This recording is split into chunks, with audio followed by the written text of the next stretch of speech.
So a question for us to ponder today is, whom do I serve? Is it an earthly power, or is it truly Christ the King? The word in Latin, Dominus, means Lord, and it's also where we get the English word dominate.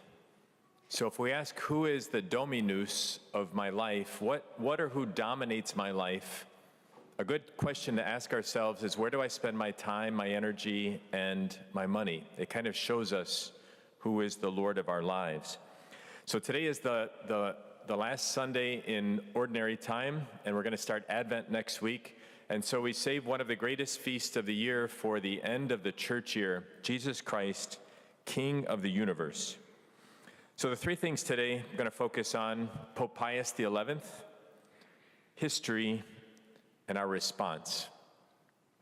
So Pope Pius XI established this feast in 1925, so it's almost 100 years old, but obviously the church has celebrated Jesus as King of the universe forever. But why did it start in 1925? This is very interesting. So what just happened prior to this was World War I, and the Pope started to realize that people had put their faith more in earthly powers, and it caused the loss of millions of lives. And what he was trying to show the world is there's no earthly power that should dominate us, but Jesus as King of the universe. And so he's not just the Lord of the church, he's not just the Lord of believers, but he's the Lord of everyone and everything. And so the Catechism of the Catholic Church says this. If you're doing Be Formed, you've heard this. If a leader doesn't believe in God and recognize that his or her gifts come from God, he will put himself in the place of God, and it leads to a totalitarian state. So it makes sense, right? If we have a leader who thinks that there is no God, or they're better than God, we start to have this totalitarian or dictatorship. But when you have a leader that knows that they belong to God and their gifts come from God, that's when right order comes into place. And so this is something that's really important for us to realize, that no matter what leaders we have on this earth, our focus should be on Christ, the King of the universe. He's the one, the Prince of Peace, that can give us peace in the midst of the chaos that can be around us. So let's look at the history, especially in the Old Testament prior to Christ. So from the beginning of time, God wanted to be the King of all people, and his law was put in place to establish order and to kind of guide us along the way. So in the Old Testament and the New Testament, what was the role of a king?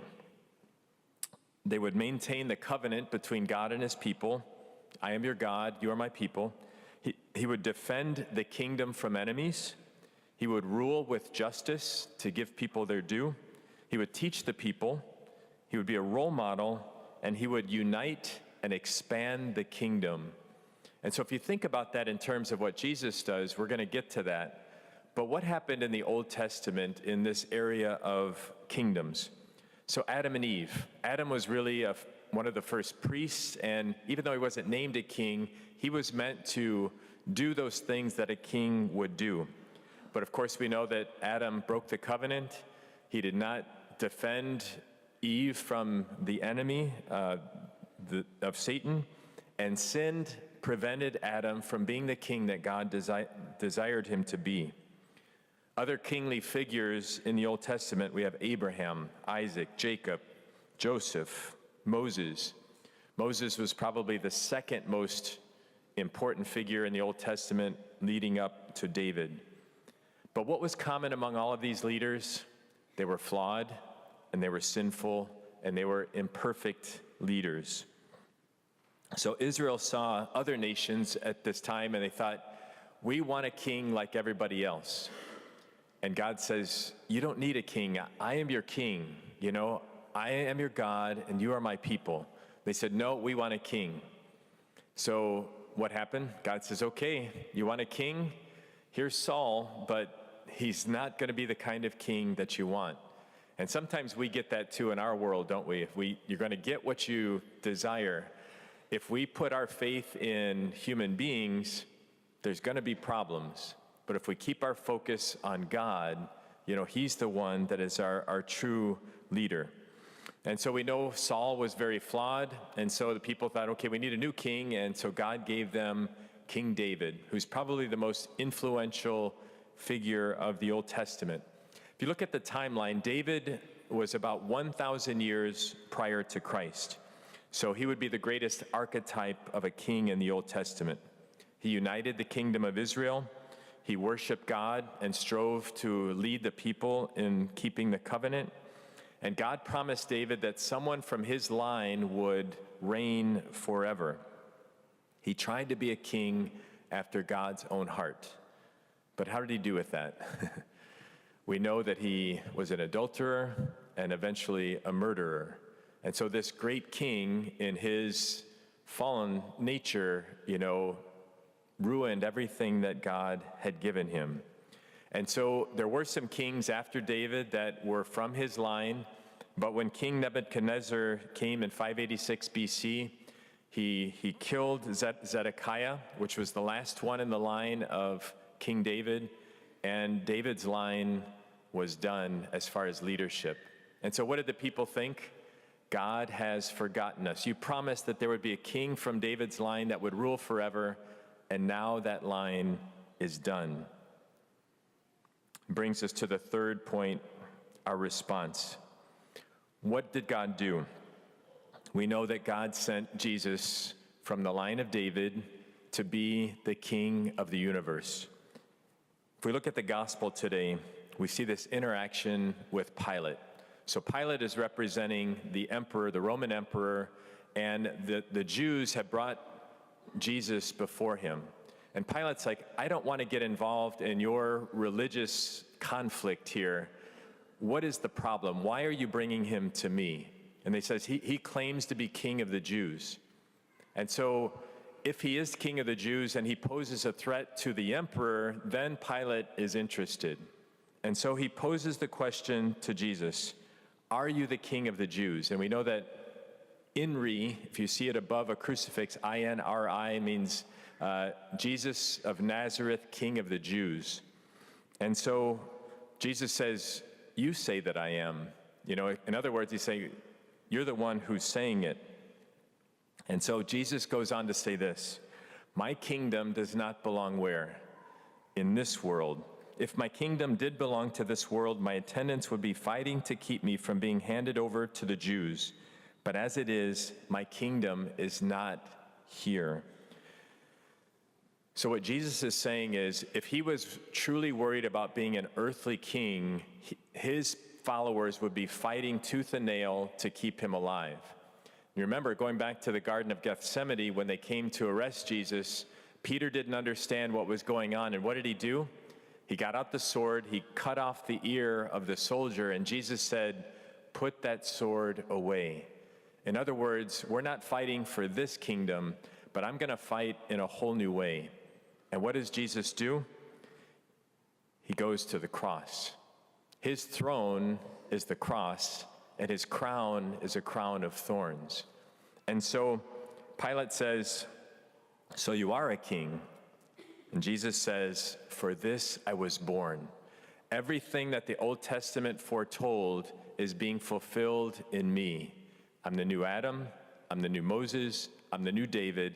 Everything that you are looking for is fulfilled in me. I'm fully human and fully divine, and I've come to put order back into the world. And so this is what should give us peace today in 2024, despite the chaos around us. So if we look at what the role of a king was, look what Jesus does. So they maintain the covenant between God and his people. Jesus perfectly fulfilled the will of God the Father. The kings were to rule with justice. Jesus is the King of justice. He came, he's the way, the truth, and the life, and he judges with justice. He gives us what we're due. Kings taught the people. Jesus taught through parables, and he taught with the authority of God. They were to be a role model.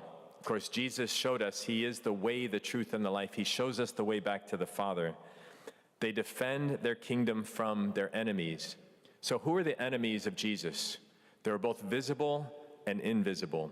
The visible enemies were the Pharisees, the scribes, the Romans. The invisible enemies were, of course, the devil and his dominions. And he defeated all of them on the cross. And finally, a king was meant to unite and expand his kingdom. Remember, the 12 tribes of Israel had been scattered. Jesus chose 12 apostles to gather them back together. And then he said, after he rose from the dead, now go make disciples of all the world. And so that's our role today in 2024, is to be his faithful disciples, to allow him to love us and to form us into his faithful followers. And it's not meant to stop there, but a good king expands the kingdom. There are people out there who don't know Jesus. There are people out there that don't know what it means to follow him, to love him, and to serve him. And so the question for us today is Jesus the king of my life? Truly. Is he the king of my public life? Is he the king of my work? Is he the king of my private life? Is he the king of my family? Not just an hour on Sunday, but what Jesus should do is to inform every decision that we make throughout our lives. Also, as we look to our earthly leaders, if you look at, it's hard for us as Americans to think about kings because our country was formed in rebellion of the King of England. But if you look from George Washington all the way through Biden and Trump, these are earthly leaders, much like the kings in the Old Testament. They're fallen, sinful people. And yes, the Catechism says we should give them our respect as a place that they have as presidents of our country, but they're not the king of the universe. And so what does this mean for us as Catholics? I think it's to respect our leaders, and as Jesus says, give to Caesar what belongs to Caesar, and give to God what belongs to God. So for me, as a follower of Christ, whoever gets elected, now and through eternity, those are okay things, but they don't shake my faith. My faith is always in Christ, the King of the universe. So let that be our prayer today as we reflect on, whom do I serve? Is it myself? Is it some earthly leader? Or do I truly follow Christ, the King of the universe? May we give to Caesar what belongs to Caesar and give to God what belongs to God.